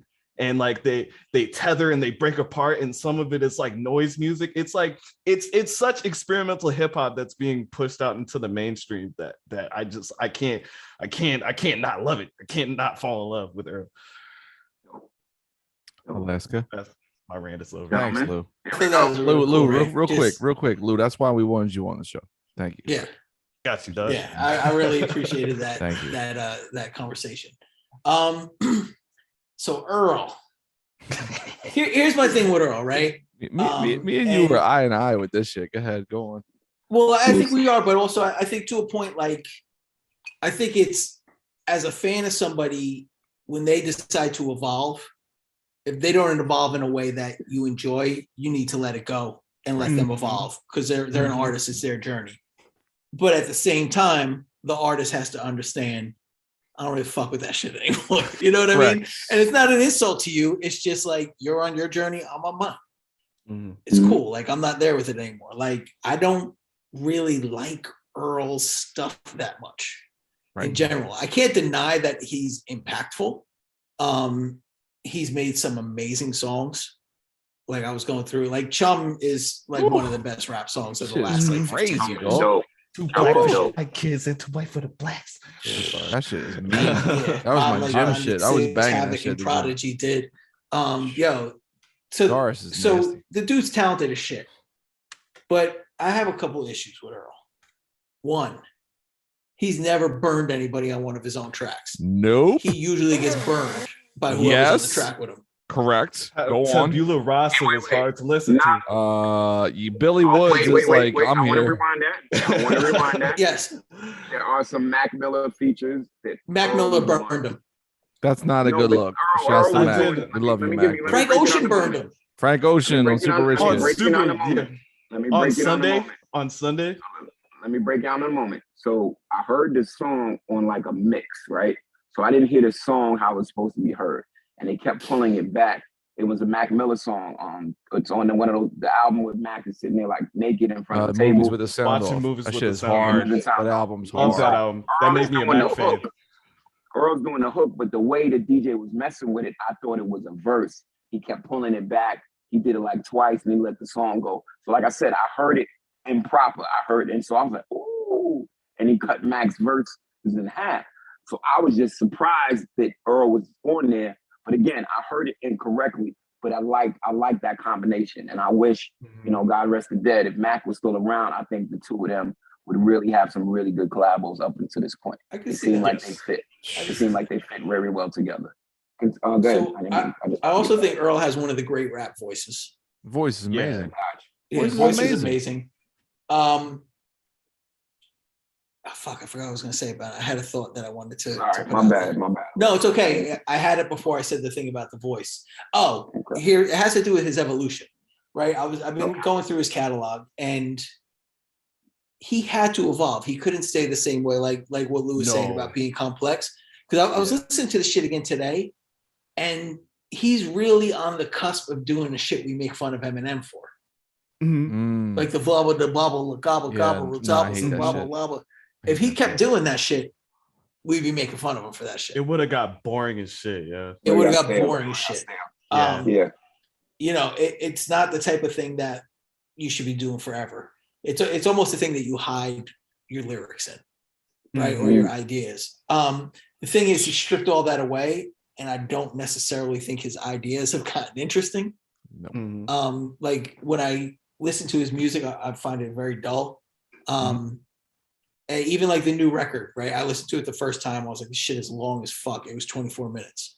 Dude, yeah. I listened to it again tonight before we came on here, and I did like it better. It sounds really good. Like it's a really good professional sounding record. Like the mixing, the engineering. It almost makes me like it less for some reason.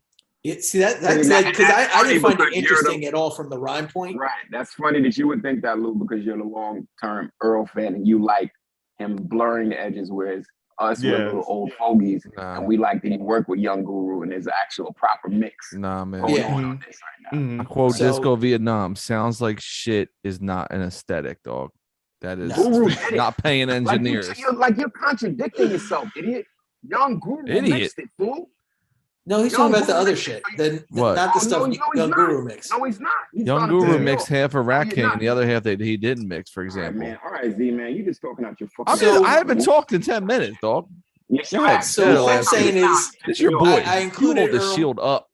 I included Earl because you got to include Earl, but he's not somebody I'm ever turning to listen to. So there you go. That's me with Earl. All right, Zilla's turn. He's unranked on my list. He's unranked. So you're gonna talk about it. Still, go ahead. You were so eloquent, interrupting people while they were talking that shit. I'm sitting, listen. I'm learning. Lou's point of view. I'm learning from you. I'm learning from. I'm curious. I'm listening. I'm listening. Listening time is over. It's time. I've listened to Earl. Everything this man has ever made, I've heard it. Every beat he's ever made, I've heard it.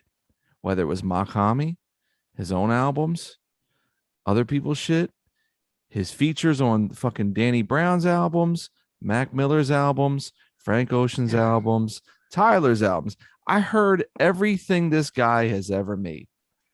And I reached this point with Razkaz like 10, 12 years ago, where I was like, wow, I've really just spent a lot of time listening to Razkaz.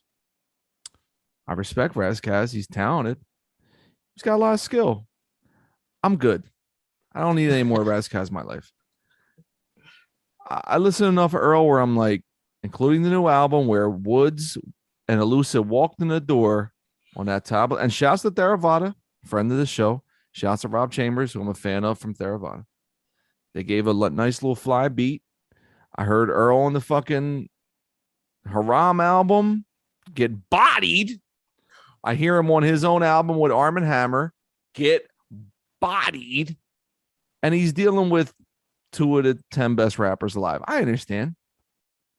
But I haven't heard anything since Doris where I was like, ooh, run that back. Ooh, what's that? I keep listening to it out of a sense of duty rather than wonder, inspiration, joy, reverence. I don't get any of those experiences listening to this dude. And I think he's quite talented. But my comparison to Markelle Fultz, when I say that shit, and that's pretty harsh because Markelle Fultz will probably never play basketball again, and Earl's going to be around for the next 30, 40 years, is Earl Castro, like you said, him walking the desert, all this bullshit. Yo, Earl don't want it, dog. He doesn't want it. And he keeps daring you motherfuckers to say he's trash. And no one says it because they were all 16 when they fell in love with this dude. The same way Alaska was 44 years old when Nas first came out. And now Alaska's 70. And Alaska's like, I'm good with Nas, bro. And I'm only 39. And I'm always like, use the same logic to convince me that Igor is some masterpiece or something. That's what you're gonna do. Igor's crazy. Igor's crazy. We'll get to Igor. But what I'm saying about Earl is, I want Earl to put some shit out where I'm like, this is fucking cracking. I'm an asshole for doubting this dude. I listen to this new shit. You wait. Okay, man. Well, I'm on album 7, dog. How many more days I gotta wait? How many? You tell me. It's kind of like the way we're waiting for Ghostface to come back. Yeah, like yo, it's okay to admit. It's okay to admit this. Like Alaska said, this shit ain't for me. I fuck with Doris. I love Doris, yo. I love Doris. That was my Uncle Al. All that shit. But again, Doris was 10 years ago, fam. Damn, 10 years, bro. That's crazy. 10, a decade. Obama. That's when Doris dropped, bro. Pre-Trump. Man was in a different space, yo. Okay, you know bro. Well, you know what? There's 20 million. I rather listen to Lou. I'd rather listen to Little Robert Hutton. I'd rather listen to Human Zoo. I'd rather listen to Low Bear and Crow's Feet. I'd rather listen to Haram. Earl is not fucking with my friends right now. Doesn't mean in 2010 he was better than the Mad People. At the moment, he ain't better than anybody I know. Therefore, I'm not going to dick ride and say he is. He's not. Yeah. I know too many dope cats. Now, can that change tomorrow? Certainly. He's got that promise. But has he improved? No. He's Ben Simmons. Who he was at 18 to me is who he is at 27. Still a really good rapper. I'm not shitting on his abilities. But when you have access to Alchemist, to knowledge, all these people, and you make those beats on your own, which ain't hitting, as I said on our show 2 years ago, he's not a good producer. Okay, get ill producers around you. You could call Billy Woods tomorrow. I've done 3 songs with Billy Woods. Billy Woods is gonna crush me on some shit. Billy Woods is the best rapper in the world right now, bro. He is. We know him. We love him. You better step the fuck up if Billy Woods is on your record, right? Mm-hmm. You can't just be no afterthought on a Castro. He's on your album, bro. Like, what are we doing here? I'm not trying to make this dude feel good because he was hot when he was 16 and now he's 27. I don't care that he was walking the streets. I had a job. I have a family.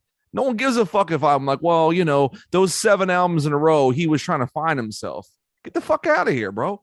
I'm not with that. But can he make something ill tomorrow?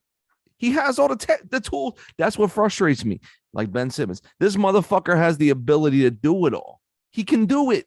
He chooses to do some other shit. That just for me on this show, I'm not with it. That's all. That's it. That's all I'm saying about him. But if tomorrow he drops some ill freestyle on some Pusha T shit, snapping, I'd be like, yo, this dude got me. I look like an asshole. I'll be the first one to say. There's no parts. I don't know why. I don't. That would turn me off, yo. You're not fucking with Sick at all. There's one song I really. There's 2 songs I really. One like. song, two, maybe 2. And when I looked down, I'm like, yo, this song's 1 minute and 15 seconds. Like, what are we doing? What are we doing? Like, look, I rather listen to all this other flash. I'd rather listen to Haji, Domo. I'd rather listen to people that give a fuck. He seems like he just does it every 2 years. He's got to make a check. That's what it sounds like. That's all. No, dog. I don't know, man. That's all. I don't know how I feel about that one. None of his albums since Doris, just for me on the show, has been worth a goddamn shit. They're not good. He picks terrible beats. He can't, his bars don't stick. He's on that song with Danny Brown. He gets bodied by Kendrick, Danny Brown, and Ab-Soul. He did not. He's on a song with Kendrick. He's on a song with Action Bronson called Warlord Leather. Bronson smokes this motherfucker. He don't got no rhymes, bro. He just does the doom flow where he does the monotone shit. I'm so deep, and I'm like, when the song's over, I don't remember anything you said. I don't remember nothing. I remember Domo talk about Jodeci and Master P. That was fucking live. I don't remember nothing this man said. But again, he has all the abilities. You're lucky if my painkillers are kicking in. I'm mellowing out now. You are so lucky. I know, because you're very relaxed at this moment, and I respect it. So that's all. But again, I am ready and willing to be proven wrong at any moment with this dude. Fair enough, but that's where you're gonna meet Lou. That's where you're gonna meet us. That's all. We'll meet him there. You asked me to keep it a buck before we split Castro. Before we'll go ahead, real quick. Castro, you asked me to keep it a buck before we hit record. I'm keeping it a buck. That's all. Fair enough. All day. Listen, I was stressed out all day. Like, how do I be as diplomatic as possible? Because I don't want to try. I'm not trying to come unless there's somebody who's a total scumbag. I don't come on the show. You're not overtly trashing him. That's all. I'm not trying to be that kind of guy, dude. We have differences of opinion. Dog, And Doris, you know where I'm bro. at. You know where I'm at with it. I know where you I are. like Doris to return is the ill. form. Doris That's all is I'm ill. saying. I like Listen, to return the because I respect you and love you, I will go back and play Sick. I'll play it 3 more times. It ain't more than that's half an episode of Peacekeeper. I can play it twice. Yeah, all right. It's 24 minutes. Listen to it one more time. I'll Try bang to it be for you. objective. I'll do that for you. I You'll no time problem. travel because it's gonna feel like you're Zilla's listening my for 3 best hours. friend, and at times, Zilla's my best friend, and at times, and Z, you know you do this. He has stamped a certain artist a certain way, and a certain amount of years pass, and the stamp hasn't worn off. Y'all know, The consequence, Castro, consequence. Why you bringing him up? What the fuck is wrong with you? I'm in the hospital. People need to sleep.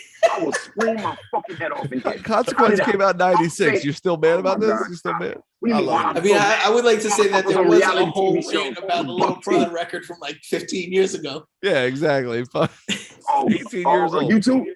At 2? Brutus?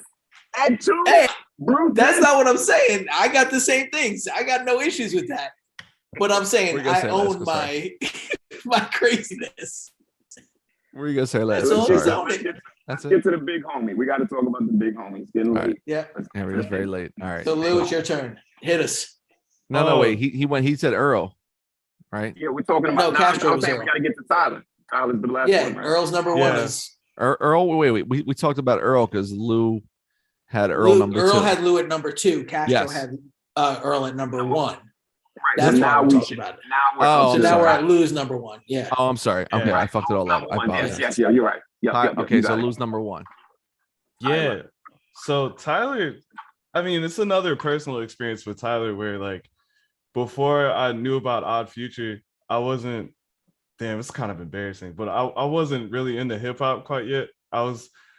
Before that, I wanted to be in like Slipknot and shit, but that didn't work out, obviously. So, but Slipknot, that's a different rant. That's a different rant. Yo, come back on this show. We're gonna do the Slipknot app. We gotta do. Dude, we have to, dude. I got all the Slipknot CDs, dude. I love. You fuck with Stone Sour? You fuck with that shit? Fuck Stone Sour. No. Wow. God, no. Yo, quote that. I'm running that on Twitter. That's love you because he says, "quote fuck Stone Sour." Anyway, yeah, tag Corey Taylor. Anyway, Tyler's just the reason why I got reintroduced to rap, and kind of because at that time, I was a weird kid that was into skateboarding, and then Tyler was a weird kid that was into skateboarding, and then it was just that was Odd Future as a whole. So like. In my head, Tyler was kind of like my older brother for a little bit because I didn't have one type shit. So just that being like the foundation to why I even felt like it was okay for me to make music. I think that's what Tyler is for me. And kind of even, I guess the reason why Tyler is at my number 1 is because like everything that I thought the first album sounded like, the new album sound like now, and like going back you can hear that he planned to make it there and he did it regardless of anything. And like I was never so much into Tyler for rapping. Going back, I'm a little bit more into Tyler for rapping as much as I don't like Goblin anymore. But just as a man who used music as a way to world build and to kind of take you in, even if there was like kind of take you in with visuals, music, and then personality all together. It's like this is making so much sense, and it's not because he planned to be this way. It's he's being who he is and exhausting every facet of like who he is as an artist, as a person, as a musician. So I think Tyler is my number 1 because that's what every artist wants to be. Like they want to be able to like just be everything that they are like right Damn. now. Yeah. Love it. So the reason I put Tyler at number 1 is because much like in Blades of Glory, Chaz Michael Michaels was figure skating. Tyler, the Creator, is Odd Future. Thank you. Like You know what I'm saying? Like He's RZA, dog. He's RZA. Yeah, That's exactly. just him. Like he's the genius behind everything. Without the basement flood. Yeah. But he's also like he's become iconic. He's become bigger than that. Like he's evolved. Like I don't like everything he does. Like I thought Igor was terrible. But hate him. you know, I mean, like, look, it's hit or miss when a rapper tries to make an R&B record. That's fair. Hit for me, but I respect it. Yeah, that's cool. But you know, I'd rather listen to like Genuine's The Bachelor than listen to Tyler the Creator. Yeah, that's a new album. I'm It's a good album, at least. I'm just the Bachelor. Yo, but Castro's never listened to an R&B album in his life. Castro, you're missing out. Dude, R&B is sick. R&B rules. But I mean, I just think Tyler, like, he's fucking evolved so much as an artist. Wait, Alaska. I need to retort. All right, like, look. Wait, come back around when you come around. You can address that. But he's trying to say I didn't listen to R&B. Man, I was listening to R&B when you were in diapers, fool. You understand what I'm talking about? SWV, I got all 20 Braxton albums. Man, shut up, boy. Stop playing with me right now. Stop playing with me, dog. Get that man. Seriously. You trying to mess with my credits and all that stuff? You were out of pocket. You know what I'm saying? TLC, I had TLC posted. You don't know what you're talking about. Left Eye is my favorite. And now T-Boz. I got into fights in high school about Sade. So if somebody said something wrong about Sade and I leaped across the lunch table and I was on their ass. That's a good man right there. They didn't know what hit them. You feel what I'm saying? Sorry. Castro's a big fan of Jade's Don't Walk Away. Don't walk.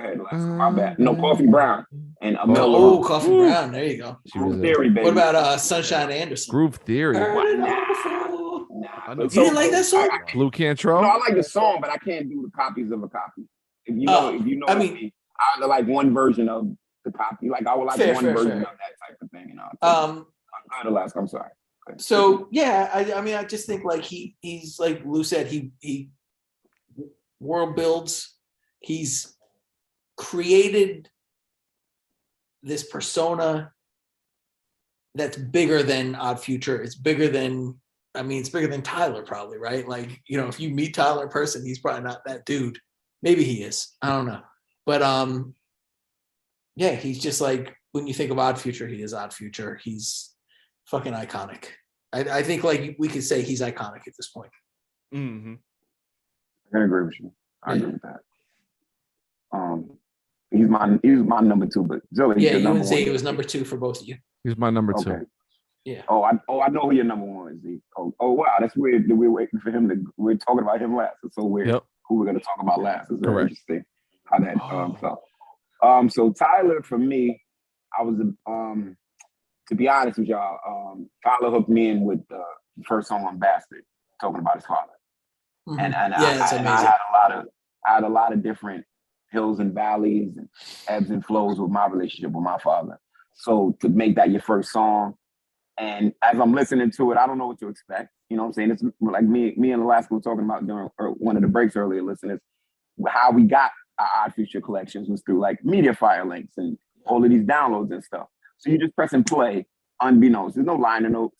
You know what I'm saying? There's no single, you're not getting any advanced listen to these things. You just press and play. And for the first song, I remember it kind of cultivating itself. And like after like the fourth or sixth bar, I was like, word, he's talking about his father. Oh, he's going in. You know what I'm saying? And so that hooked me pretty much. And then, like I said, me and Alaska, like I said, with what I was saying, what me and Alaska was talking about during one of the breaks, Mediafire links, no credits, no liner notes, at least not at first. You got to kind of go, you know, scavenge through their websites. And I was just like, what is going on here? The imagery that Tyler would do when he would direct the videos or do the cut out kitten heads and stuff like that. I always remember getting caught up on what's the end? Like this is a means to an end, right? So what are you trying to get across? What message are you giving me? And the message was like, you know, go fuck yourself and figure it out. Like, you know what I'm saying? I'm not going to define it for you. And so I was very much a big fan of Bastard. I mean, Z, I think I was at your career banging it out all the time. Shit. All the time. In the car, yep. We were all about that Bastard shit. Play Bastard. Lou, I'm not all the way there. I did like Goblin because of the Yonkers song. I'm a New Yorker. That's a good one. Yeah. Calling something Yonkers. Damn, I didn't think New Yorkers like Yonkers. I didn't. No, Yonkers is great. Really? No, Yonkers is dope. The video, it's just, there was a lot of layers to his things. He made a video for it, eating the roach, hanging himself, coming back down, hazy, black and white. World building. I'm actually glad y'all said that. That's very much what he is responsible for. World building, and he kept it up with his later releases. I'm not a big fan of all of the things I'm with Alaska. I wasn't a big fan of Igor, but and the stuff that has come afterwards when he's back to rapping. Because here's my issue. I've liked a lot of MCs that have stepped off the MC train and tried other things. Lauryn Hill, CeeLo, Everlast, and some of them have never gone back to the rap train. And so when you come back to the rap train, it shows me that, you know, hip rap was still your first love and you can return to it. And I admire that because the other versions was making more money and grabbing more clout. But you come back to like rapping, and you can still rap your fucking ass off, and you kill all your features, like him and the Pusha T song, Trouble on My Mind. Like, that's incredible. That's an incredible song. You know, on the big wheel or whatever like that. I was like, yo, man, you know what I'm saying? I like that he has collaboration in his spirit. He works with a lot of different people. And unlike Zilla's opinion of Earl, he doesn't get bodied on tracks. He holds his own. And Yeah, he does not. Damn, that's a good point. Right. So that's like, good shit. He's still like an upper echelon rapper. If we did a comprehensive list, he is in the top 10 of current rappers right now. Most people might not put him in that because he does do multi-genre stuff, but just as rapping, he's definitely in the top 10. Voice, perfect voice, cadence, flow choices. Voice is crazy. Like him just doing, remember he just did the hook on that Earl song? Yeah, dog. Yeah, he's killing it. He's just killing it, just doing the hook. You know what That's I'm all saying? you need. I don't know. I'm drawing a blank, but it was on was it on Doors or was it on I Don't Come Outside? I think it was on Doors. I think it was on Doors. The one I'm talking about. He holds his own on the posse cuts, where it's like with all 8 of them on there. And so, like, you know, he is Tyler, the creator. That's if any name was as perfect to fit somebody, Tyler, the creator. Yeah, it doesn't even sound corny. It would sound corny if he sucked, but yeah. Totally agree. I'll give you like a minute on Tyler. We'll do our last break and come back and do number ones. Tyler is, to me, like the dude who, like, what's interesting. All right, I'll say it like this. What's interesting to me about Odd Future is where they started and where they are now 10 years later is basically indicative of like what they always wanted to do, solos, right? So they started off, it was like CKY, Jackass, you know, puking and fucking skating and smacking each other, and it's all about raping your sister and all this dumb shit, right? Just to get like attention, and then say, you know, fuck the blogs and be punk, which is cool. 10 years go by and it's like, okay, I don't have to do that to live. I can do, you know, sell socks and fucking festivals and all that shit. Like I was playing like Casey Veggies today, who I never listened to in my life. And Casey Veggies has settled into like, I'm a swag rapper. Like I'm about bitches and like cars and like trap shit. And I was like, oh, word. He's put out a lot of fucking music. I was like, oh shit. But I was playing his newest one. I'm like, okay, like I would never know this dude in my life was ever connected to Odd Future. He's very much like of the moment. So when I listen to Tyler, I'm like, yo, this dude is like, I love Pharrell and that NERD album more than anything. And then I love, you know, funk and soul on the Igor record. And then I love like on the new one, I'm like, yo, I love DJ Drama mixtapes from 2003, 2006, like rhyming on Gravediggers. But then having like the new album to me was like, what if Prince Paul worked with fucking 28-year-olds? Like that album is very Prince Paul to me. Yeah, everything about it is Prince Paul. Great call. So Prince Paul, whether he knows it or not. And he's nerdy enough to know that shit, but then cool enough to be like, I don't know who that fucking guy is. Like he's that type of dude. You know what I mean? Like, wait. Remember what he said about Gravediggers and all that? No. What he said about Khaled. After Khaled, yeah, he fucking obliterated Khaled. He said, and he's Khaled's whole identity was being number one. Number one, we're the best. We the best. And when he didn't get that number one slot, even for a week, we all know the Billboard Right. manipulates Everything himself and all that moves around. stuff. It was killing him. Of It course. was killing Khaled, yo. His It was whole killing him. persona. And Tyler's on some like that Flower Boy shit, you know, Cherry Bomb, like all that shit was just like, I got the ball in my hand. I'm gonna take it where I want to take it. Like I don't give a fuck about what's popping. And that's what I like about him. He's always been like the Dame Dash model, like, yo, do what you do and let these motherfuckers come chase you. Rather than like Khaled, like, okay, I have to work with Roddy Ricch. I have to work with Post Malone. I have to work with fill in the blank because they're popping and I need to be number one. Tyler's like, I abhor the number one. So I'm going to do what the fuck I want. And because I don't give a fuck, everyone's going to make me number one anyway. And it may only be for a week or 2 weeks, but I don't even give a fuck.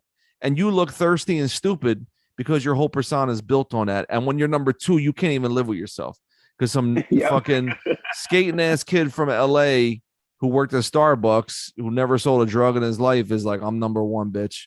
You know what I mean? With DJ Drama screaming all over the album, which is crazy to me. So anyway, I just think he's just like, I was more like in the at the early stages. And I thought Tyler was like a shock jock, like Eminem type of cat. And then as time has moved on, I'm like, yo, Flower Boy's wild. You know what I mean? Like Igor's ill. The new one, I forget the name. Don't call me. Call me if you're lost or whatever. I always confused with Dove's album, Call Me When You're Outside. Right. Like him just rhyming on Gravediggers, 2 Cups of Blood shit, you know, whether he knows it or not, and like doing some Prince Paul shit where in the middle of a song, he just starts singing and shit about some unrequited love. I'm like, man, this dude just doesn't give a fuck, like in the best way. Like he doesn't give a fuck with like the best musicians, the best engineers, the best sing. You know what I mean? Like you have a team of people to say, I don't give a fuck, rather than like a bunch of weirdos skating, which was also how they first blew up. So I just appreciate like his bravery and even the Grinch soundtrack, bro. His voice, he is the Grinch, bro. That shit is crazy. Like that was the first Christmas soundtrack that wasn't corny as shit front to back. He was incredible on that. I'm like, he sounds like the Grinch. Like I'm like, he's 26, sound like the Grinch at the time. So I just think he could do anything. You know what I mean? He's gonna be another guy that's gonna be around for the next 30 years. Just like if he tomorrow was like, I'm doing an album with fucking Bruce Springsteen, I'd be like, well, that's probably cool. Or if he was like, I'm gonna do an album tomorrow with fucking, I don't know, I'm trying to think of a Redman, I'd be like, that's probably gonna be the best Redman album in the last 25 fucking years. You know what I mean? Like, I would actually love that. I would love it too. You know what I mean? Instead of him trying to make Muddy Waters 2 for some reason. Come on, no one wants that shit. Why would you want to make your worst album one of your worst albums? Why would you can't top Perfection? So why would you? That would be my take on Muddy. So wait, one of the worst album too? No, Muddy Waters. Muddy Waters. Oh, you said Perfection. That's right. I got confused. I said Muddy Waters. You got your ears checked, bro. You got your ears checked. Why would you? I would also like to point out that I was the first person to interview Tyler. You're in print. Shouts to Roy Christopher. Shouts to Roy Christopher. Talk that shit. Just saying. Talk that shit. August 18th, 2010. Talk that shit. Talk that shit. Shouts to I just Roy confirmed Christopher. it with a Google search. You were the first It is man. the earliest ever. It was a silly interview, but it was the first. And it's been recently published. Recently published in a book. Balls. The other thing I want to mention is the original dude that sang You're a Mean One, Mr. Grinch, was named Thurl Ravenscroft. That's the most steamed. Which might be a better name than Tyler, the Creator. Wow. That's going to be my name in the metaverse. Fucking Thurl Arthur Ravenscroft. That's ill. All right. We're going to do our very, very last break with Lou. He also is Tony the Tiger, I just learned. Shouts to him. Wow. Let's not do a break. We only got one left. Let's run through. All right, here we go. All right, bet Frank Ocean. Yeah, that's my number one. All Frank gas, no Ocean. breaks, baby. Boom. Frank Ocean, number one for your boy. Number two for Alaska. Shockingly, Castro has him unranked. He's like number 6. Unranked on the top 5. Lou has him unranked, which kind of sours my opinion of you. Because there was a point when he made I thought you were a solid guy. When he made us watch and put together that scaffolding and whatever, I got off the train.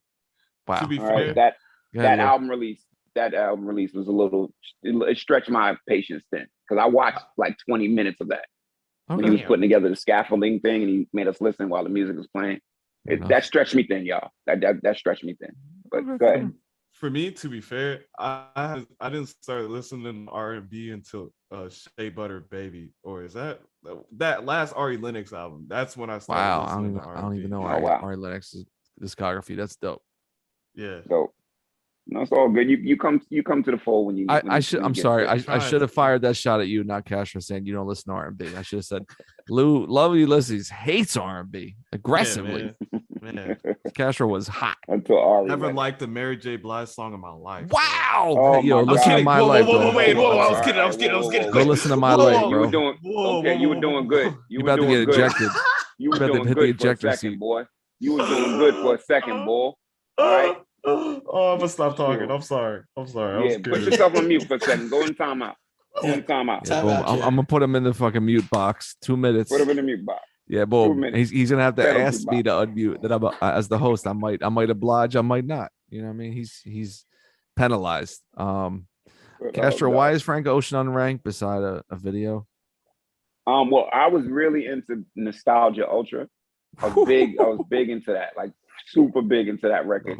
And it just intrigued me about Odd Future's ability to drop an R&B record amongst all the hard rap stuff, and it still hit. I loved all the production. I think Tyler did a bunch of the production on there.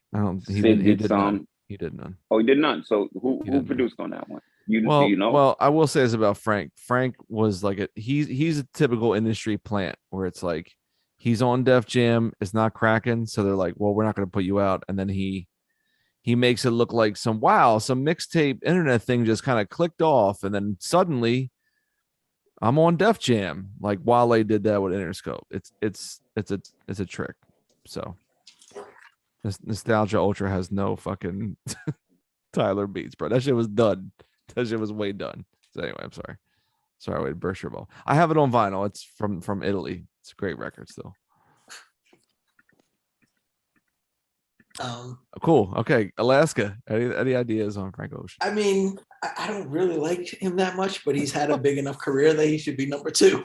To be quite honest, I mean, the dude has a huge career, right? If you're ranking it based on the shit, like he's number 2. There's no question about it. Like it's not even close. Nobody else is close to him as far as what they've done. People love him. He's fucking critically acclaimed. Take Lou out of timeout jail. He's oh wait, I put he's muting himself. You can unmute. I hit the thing saying ask to unmute. Oh, he's back. I thought y'all it's his first podcast. Give him a fucking break. Give him a fucking break. Ask if you want to unmute. Yeah. Yeah, I mean, dude's got like Grammys. He's got all sorts of shit. So of course he's number 2. Damn. I would recommend everyone listen. That's the same reason I picked Sid. I think so. Fair enough. Yeah. I would recommend everybody listen to Ursula Rucker on the Next Movement podcast. Talk about why she loves Channel Orange more than anything. She was that happened. Yes, last year. She was she's like Frank Ocean makes. She's like his shit is sexy. That shit makes me do shit when I listen to this motherfucker. I'm like, correct. So Frank Ocean's my number 1. What does it make you do, see? I get kind of sexy around the house. You know what I mean? I don't put the on a peanut butter. Yeah, like I don't put the peanut butter lid all the way on. I just kind of toss it, you know what I mean, in the pantry. I just leave dust with like salt on the short shorts on. Yeah, the Dyson reaching up on top to dust the shelves. On all the lights in the house, he turns the dimmer switch half down, not all the way. Just it's very dim. It's very dim. The Dyson doesn't get automatically charged. I might just put it on the wall real quick when Frank's on. No, I'm just saying, like I think like that Frank got into a fight and didn't he beat up what the fuck is his name? Chris Brown? Damn. Oh yeah, he whooped Chris Brown's ass. Yeah, he whooped Chris Brown's ass. Because he was talking shit about James Fauntleroy, who's one of my most important. I love Fauntleroy. Yep. Cocaine 80s, baby. Ooh, Cocaine 80s forever. So we could hire him, can we? We could hire him. No. What? We can't afford no fucking James Fowler. He writes for Beyonce. I'm definitely down with anybody whooping Chris Brown's ass. Yes. So oh no, it says Chris Brown beat up Frank Ocean. Well then I mean, in the shit with that, I know it's his verse in the song with Earl on Doris. He talks about like he's like, you whooped my ass. Why was your lip bloody? Okay, fair enough. When It he's was like rapping, Chris right? Brown and Three Dudes. Yeah. Yeah. Yeah. About that. There's like a Take police that, report Brown. video on TMZ of the aftermath. Yeah. Frank did body Earl in that song though. He crushed it. Let me say this about Frank. As much as I love Earl, but I'm sorry, I'm gonna stop talking. No, it's no doubt. Keep talking, man. Talk your shit. Frank is like, I mentioned D'Angelo earlier. When I listened to D'Angelo in the moment, I was like, oh shit, like this. When he made like Shit Damn Motherfucker, when he made Spanish Joint, Africa, when he was making them songs in the moment on Brown Sugar and Voodoo, I was like, this is a different wave of R&B. Like, I love R&B, I love soul music, but when I heard those songs, those albums, I was like, this dude's separate. Like, this is not Montel Jordan. This is not Jade. Like, this is not SWV. This is like its own world. When I heard Frank hit with Nostalgia Ultra, I'm like, this is not Neo. This is not Chris Brown.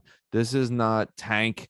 This is not any of that shit. Like, this man, like, you know what I mean? Like, this is, his writing is so specific just to him. Even like on Watch the Throne, what's a king to a god? What's a god to a king? Oh God, I love Yeah, what's a god to a non-believer? No church in the wild. Like, that shit is crazy, dog. And then he's got the other song, Sweet Brother Marvin, Sweet Brother Malcolm, Sweet Jesus, only in America. Like, his shit is like so tender to me. Like, even Wolves on Life of Pablo, where it's just like they added one song of just Frank Ocean singing over a guitar. I'm like, that's the best part of this fucking album. Is Frank Ocean singing that shit. So his voice is like very tender and vulnerable, but then the writing is like hyper personal. Even on Nostalgia Ultra, he talks about like being at Coachella and seeing Jay-Z and Z-Trip and Coldplay and high as shit on drugs with a girl. Like, he just has a different perspective, I think, is really fascinating. And to me, he is a new D'Angelo, where it's like, he's only going to come out when he wants to come out. But when he comes out, it's like, this is the shit you're going to talk about for the next 6 years. My one album. You know what I mean? So, like, I think this motherfucker's 3 for 3. Like, Blonde's my least favorite, and Blonde is like, Blonde's got Nikes on it, bro. Like, I don't know what else to say. Like, Nikes is fucking perfect song, bro. Like, you know what I mean? Like, he's just so singular. Like, Pyramids, fucking Thinking About You, Crack Rock. You know, like, this dude is the second just album. What's the second album? Channel Orange. That's what I'm talking about. But like, he just Nostalgic Ultras. Yeah, and then I have that. I mean, it's just, and that shit is all like Jack Beats from like MGMT and Coldplay and the Eagles, but he made them shit sound like he discovered it for the first time. So I think he's like the best thing to come out of that, because it's like he's the personification of that outside of rap, outside of, and like, we talk about Sid, we talk about Tyler. To me, Frank is like the artiste. You know what I mean? Like, everyone else we said is incredible. They're all super. That's the dopest thing about Odd Future. All these motherfuckers we listed are really nasty. Earl, Haji, Domo, however we ranked them, these motherfuckers like by themselves have ill careers. Like, as if Odd Future never existed, we'd be like, whoa, who the fuck is this person? Wow. But to me, Frank is like the pinnacle. Like, he's doing shit, and because he's not prolific in that way, it's like I go back to him more. So that's why he was my number one. There you go. Anybody else want to add? Anybody else want to add to the Frank Ocean diatribe? No. All right, that's why he's number one for me. And should have been number one to me. All right. I think we're done. We try to keep it short. I think we did it. We did it. We tried to keep it short, but we did what, we would normally do. We had to curse each other out several times. It was great. 2 hours did pass. That's crazy. I mean, we kept it under 2 hours when you edit out the breaks and stuff like that. Yeah, I know that's how. Oh, that's fair. But I do in Zilla those. I love when we can get that 1 hour 15-minute episode in. Those are great for me. Yeah, those are good for I think everybody. We're all, especially the listeners. But we're all adults. We're adults. Yeah. I'm telling you, I listen to shit. They don't skip. They listen to the whole thing. They told me as much. They don't do not skip through. They don't skim. They actually listen to the whole thing. So we appreciate that, listeners. We do appreciate that. Was my segue into y'all. We appreciate our patrons. We appreciate the new patrons that came on board as part of the fundraising campaign to help me out and continue in my time of need. Yeah, I'm not going to go into it too much, but we are doing a fundraising campaign to help me get a portable rig so I can record at home while I'm recovering from my bionic hips that I recently got installed. Cybernetics, Castro. Don't be shy. It's cybernetics. You're getting T1000 cable. We'll put the details in X-Force. T1 and X-Force. We'll put the details in the description. Yes. So I've become forged in my pastime, and now I have one robotic leg and another leg made up of spare parts of Bastaire's career. So I listened to Cold Vein for the first time this week. That album was amazing. Yeah, dude. First time ever? Yeah, dude. I mean, I didn't get it at first when I was into A$AP Rock and shit. So I was like I loved Iron Galaxy because I played Tony Hawk's Underground so much. But like I went through it for the first time today, and just the textures of that album are so amazing. And that's all incredible. I have to say. We understand. We are super envious of you, because anybody that has to experience Cannibal Ox, Cold Vein for the first time, we can't go back to our first time. No, you can't. No, you can't. Mortal goes bananas on that record. Yeah, man, this is incredible. Performance. He never has like a regular pocket.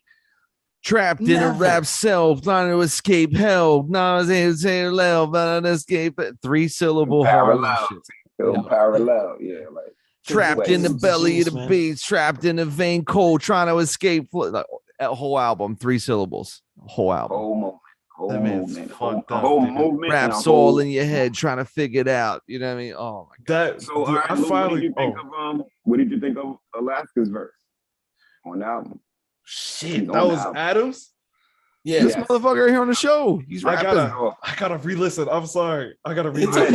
I Alaska. That's why I said it, because some people go listen to that verse again. It's one of I'm the first one on Adams.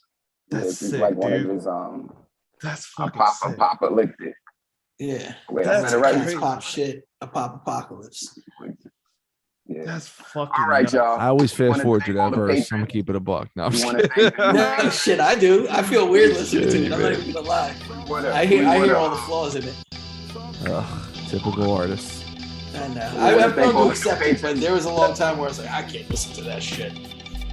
We want to thank all the new patrons that have joined our Patreon, ones that have joined as part of the fundraising campaign, and ones that have just joined out of curiosity and word of mouth. And you can follow us on Twitter. You can follow us on, we have YouTube channel, iTunes, all those good things. Call Out Culture. We the best. That's our new phrase. We the best. Another one. And you're hearing it from the most dangerous man in podcasting, Curly Castro himself. On behalf of Zilla Rocker, Alaska, and our wonderful guest, Love Ulysses, aka Lou, I want to say, Woo Gang, Woo Gang, Woo Gang, Tang, Woo Gang, Tang. Exactly. That's where the Wolf Gang is. You see that? Yep. Exactly. Well, they hired the same publicist as Wu-Tang, so it wasn't a fucking coincidence. I had to drop that. All right, y'all. Everybody be safe out there.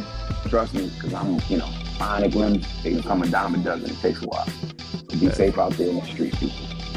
All right. Peace. Later.